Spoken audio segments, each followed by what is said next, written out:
you're charged with trying to convince people about the merits of an Indigenous voice.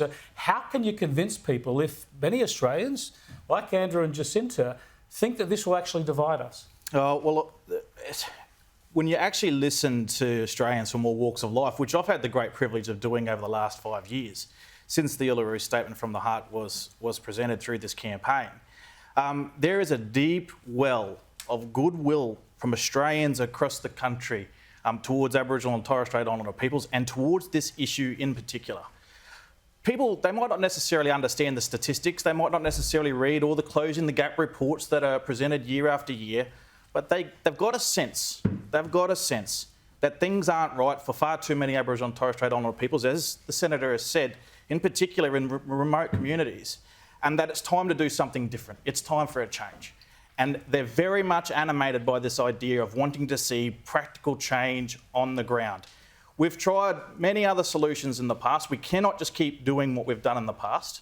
The status quo is a bit broken in that regards, and the voice is the most practical thing we can do. As the Senator says, giving a voice to those people that need it most, that have been ignored, overridden, sidelined and marginalised by the bureaucrats, by the politicians.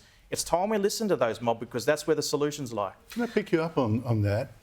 Like, Shireen has worked for the Cape York initiative of Noel Pearson, right? Now, that shows us that we have been consulting. No one has been consulted more than Noel Pearson. Over an 8-year period, he got $150 million from the taxpayer for his initiative. There's also, in that area, $120 million fund that comes from Rio royalties, right, for 3,000 people. There's a huge amount of money, huge amount of consultation, and that didn't work. And it's not because there's a lack of an obligation in the Constitution to consult. They're consulting.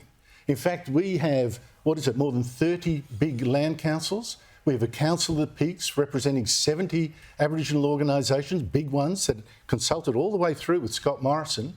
You've got 11 people in Parliament identifying as Aboriginal. You've got 2,700 Aboriginal corporations. There is no shortage of consultation, and we've done it before with ATSIC, with the Aboriginal Advancement League. What about consultation is not the issue. What about the point that something needs to change? We surely something needs to change. We surely don't accept it. Can I pick you up on that, Anthony? You've got to give me a chance to pick you up on that.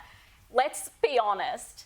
Noel Pearson is one of the most famous people in Australia. Okay, he can pick up the phone to past Prime Ministers. Now, I am sorry, your ordinary person out in Arakoon or Wadeye cannot. So ad hoc consultation that privileged Indigenous leaders get to do now is not enough. That's the point. But it's not enough to empower the people who are truly not heard. My point is, with all the consultation he did get and all the self-administration, all the autonomy he did get, the results in Arakoon, with all that money, and Cape York, the other 3 communities, have been atrocious. They've been appalling. They've been shocking. It's not consultation. That is my point.